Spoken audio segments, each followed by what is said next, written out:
Hello and welcome to Investment Insight. Before we begin, make sure to subscribe and hit the like button. Now let's break down what's happening in the markets today in a clear and simple way. So, I want you to picture this scenario. You log into your brokerage account, say, on a Tuesday morning, right? And a stock you absolutely love, when you've researched thoroughly, is suddenly down like 12%. Oh, that is the worst feeling. It really is.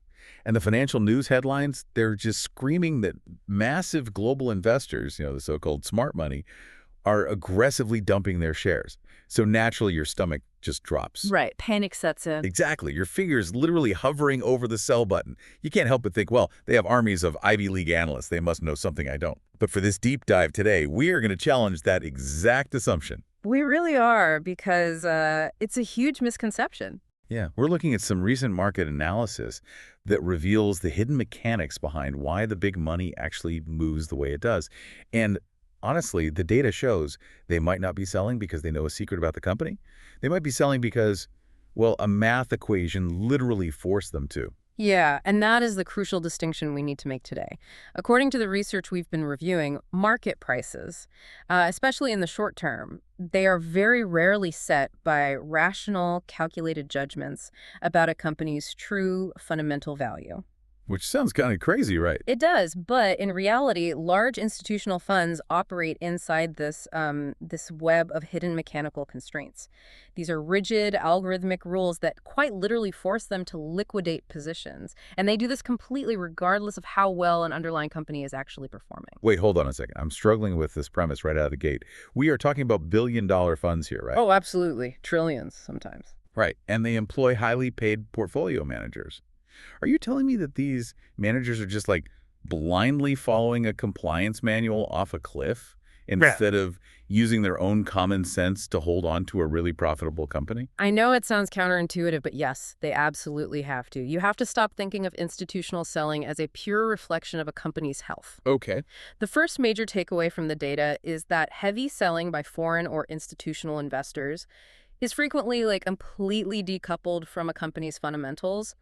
A portfolio manager isn't just evaluating a business in a vacuum. They are handcuffed by really intense structural constraints. Like what kind of constraints? We're talking about rigid country weighting limits, strict sector caps, and automated volatility management protocols. So they aren't just looking at the quarterly earnings report and saying, oh, profit margins dipped by 0.5%, let's jump ship. Not at all. Let's say a global fund has a strict internal mandate rate. And it says that no more than 8% of their total portfolio can be invested in emerging Asian markets. Okay, an 8% cap. Got it. Now, suppose their investments in, say, Taiwan or South Korea have an incredible year. They grow so much that they suddenly make up 10% of the fund's total value. Which, that should be a reason to celebrate. You picked winners. Right. You did your job perfectly. But the compliance department, they don't care about the win. They care about the mandate. Oh, wow. Yeah, the risk officer will literally tap that portfolio manager on the shoulder and say, hey, you are over the 8% limit. You are out of compliance. Liquidate 2% of your Asian holdings by the end of the day. Just mechanically like that. Exactly. The manager is forced to sell millions of dollars of perfectly good, high-quality companies simply to balance a spreadsheet. And then the stock drops in the open market, retail investors freak out and panic, but the actual company's business model, it hasn't changed at all.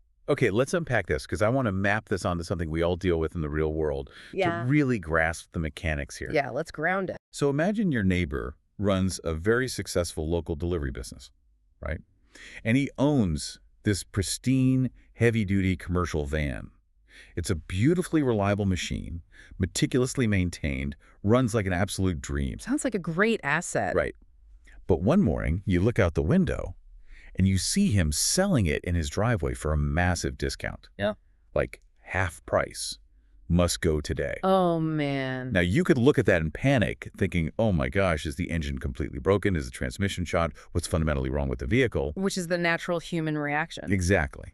But the reality is the van is bulletproof. The neighbor isn't selling it because it's a bad vehicle. He's selling it because his homeowners association just passed a strict new zoning rule banning commercial vehicles parked in driveways, and he's facing a $1,000 a day fine. Yes. That is the perfect mechanical analogy. Right. He has a structural constraint, like a sudden compliance mandate, Yeah. that is forcing him to liquidate a great asset at a terrible price. He literally has no choice. And that is exactly how you have to view the massive institutional funds. The institution is your neighbor, and their internal compliance rules are the HOA. That makes so much sense. So your first foundational skill as a global investor is learning to distinguish between what the analysis calls a supply and demand shock versus actual value damage. Supply and demand shock versus value damage. Okay. Right. Is the stock dropping because the business's product is failing, which is actual value damage? Or is it dropping because a massive fund hit a sector cap and needed to mechanically rebalance their portfolio? Just paying the HOA fine, essentially. Exactly. If it's just a structural supply shock, that price drop isn't a warning sign. It's just a temporary distortion. It's a discount for you. But if these funds are ignoring the company's actual fundamentals in these situations, what exact metric are their algorithms actually reacting to? Like, what forces that HOA rule to kick in on a global scale? Well, if we really want to understand the hidden engine of global prices, we have to talk about the massive blind spot in most everyday investing, and that is foreign exchange. Ah, currencies. Yes, when we analyze global funds, we are dealing with a stark mathematical reality. Global funds do not evaluate stocks in isolation. They evaluate stocks and currencies together as a single, intertwined package. That is a huge point. It is. According to the data, exchange rates are just as powerful a variable for stock prices as corporate earnings, sometimes even more so. Yeah, I think a lot of everyday investors, beginners especially, miss this entirely. If you are an American investor buying stock in a company located in, say, Europe or Japan, Yeah. you aren't just buying their business performance. You are indirectly taking a massive position on their local currency. Exactly. And the mechanics of how this impacts a fund's ledger are brutal. Let's walk through the actual process. Please do. Say an American institution buys a fantastic company in a foreign market. They take US dollars, convert them to the local currency, and buy the stock. The company executes flawlessly. Their earnings crush expectations, and the stock price rises by a solid 10% on the local exchange. Okay, the fund manager did their job perfectly. A 10% gain is a fantastic return. You would expect them to hold that stock tightly. You would. But here is the catch. What happens if, during that exact same period, that country's local currency weakens by 15% against the US dollar? Oh, wow. Okay. The global fund doesn't get to keep that 10% profit. When they eventually sell the stock, they receive local currency. But when they repatriate that capital, when they convert it back to US dollars to report their returns to their American clients, those local bills buy significantly fewer dollars. So it completely wipes out the game. The math is inescapable. They don't make 10%.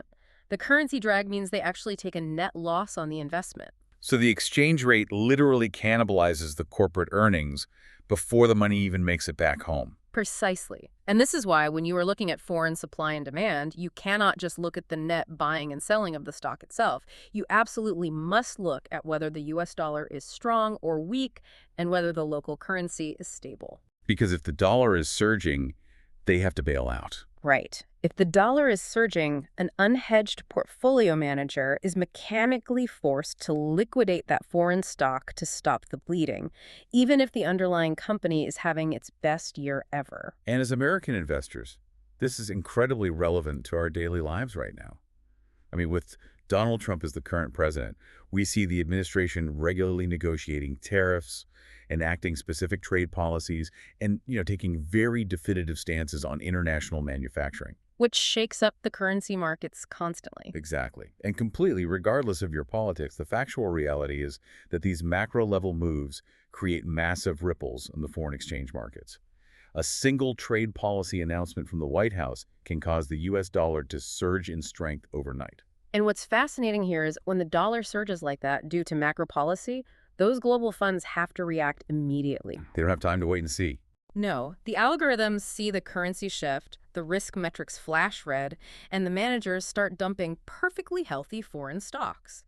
This means that analyzing an international company purely based on its own merits is fundamentally flawed. If you don't understand basic macroeconomics and currency flow, you will never understand why the price of that stock is actually moving. So if I'm looking at my portfolio and a stock is dropping, I shouldn't just be asking, what did the CEO do wrong?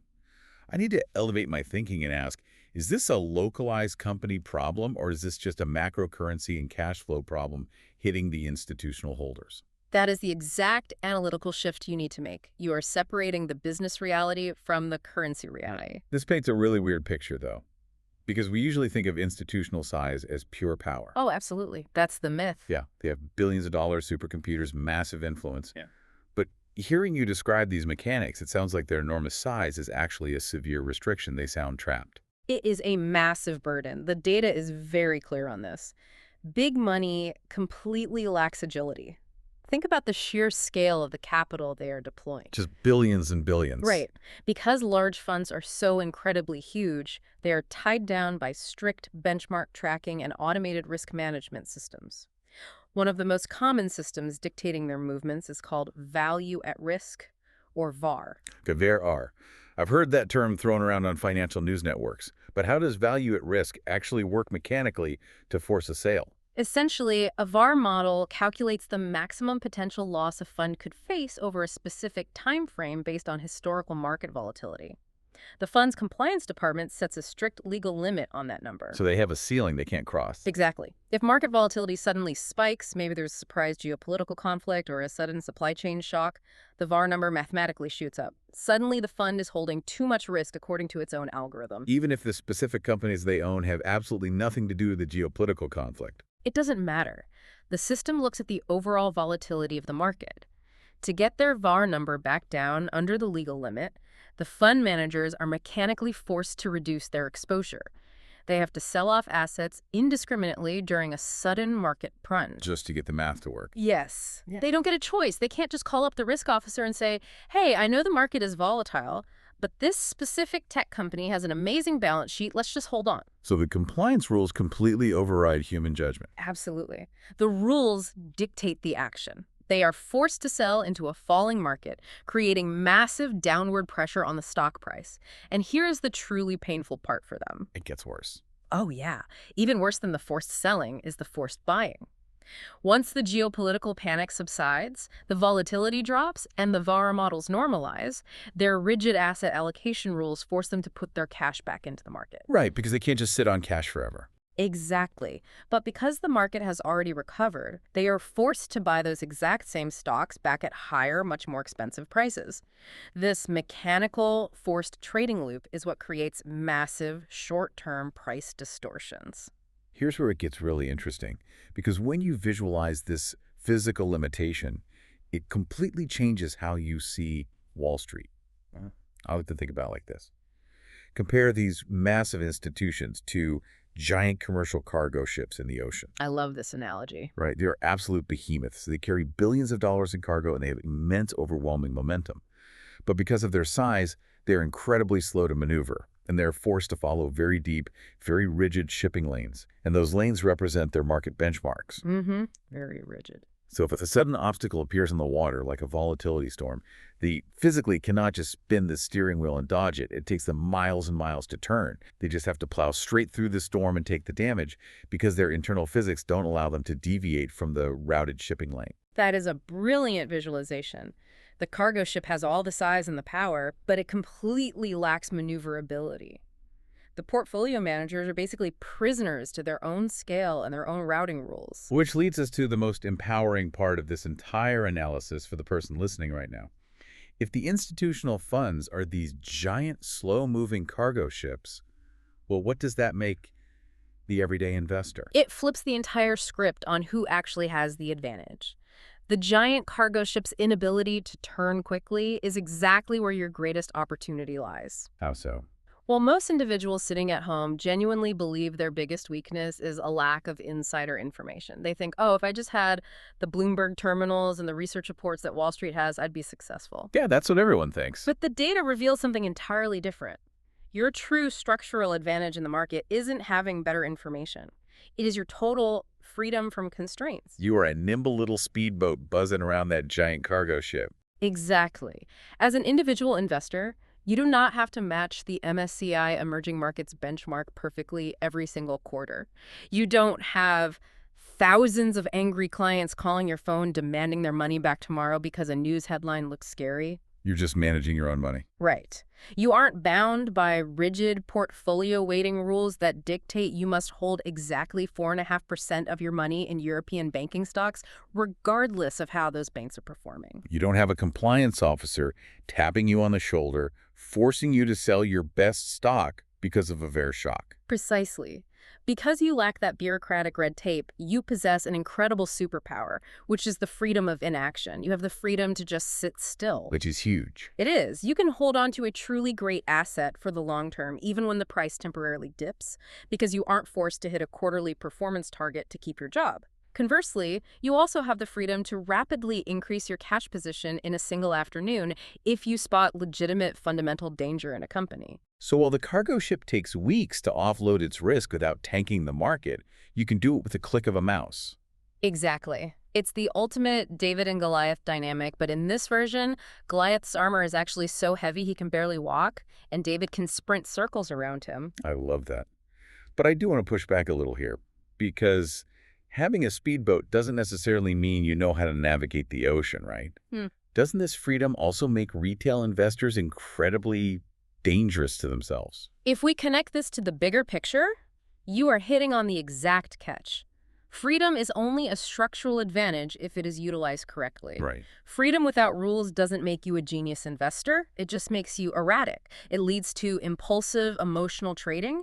If you are constantly darting in and out of the market based on your feelings or a late-night financial blog post, you aren't a speedboat. You're just a leaf blowing in the wind. Just reacting to everything. Exactly. To turn this freedom of action into a true advantage over the big funds, your natural agility absolutely must be paired with strict personal discipline. You need your own set of logical, unbending rules. But unlike the cargo ship, your rules are designed to serve your long-term wealth, not a corporate compliance department. That is such a vital warning, because if we have this amazing freedom to be nimble speedboats, the biggest threat is that we voluntarily give up our advantage. How do we stop ourselves from accidentally mimicking the rigid, mechanical panic of the big institutions? The analysis highlights a massive psychological trap that catches millions of everyday investors, and it's what I call the copycat trap. The copycat trap. Yeah, it's the incredibly common mindset of thinking, uh-oh, the institutions are dumping this stock, so I must sell too. They are the smart money, they manage billions, so I better follow them to the exits. Well, it's deeply ingrained human nature, right? If you were sitting in a crowded theater and you see 20 people suddenly get up and sprint for the exit, you don't usually sit there calmly and ask questions. Evolution tells you to run too. It is human nature. But in the financial markets, treating institutional selling as some sort of secret insider signal is a massive, costly mistake. Because they're just running from the VAR monster. Exactly. If you blindly follow them out of fear, you are entirely surrendering your speedboat advantage. You will end up panicking and selling at the artificial distorted bottom that their forced selling just created. And then, as we discussed with the VAR models, when their internal rules force them to buy back in and the price surges, you will be stuck trying to buy your own stock back at a much higher price. You essentially volunteer to become collateral damage in their mechanical trading loop. That's exactly what happened. So how do we actually break that instinct? To survive this, you must aggressively shift your internal monologue. When you see a massive sell-off, you have to change your first question from WHO is selling to why are they selling? Why are they selling?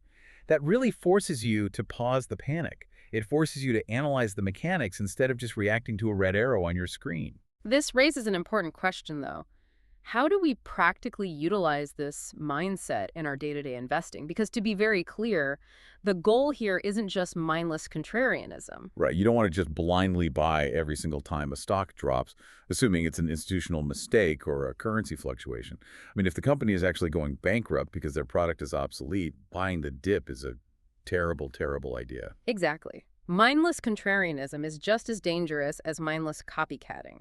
If a company is experiencing legitimate value damage, if they are losing market share or taking on toxic debt, you should absolutely avoid it.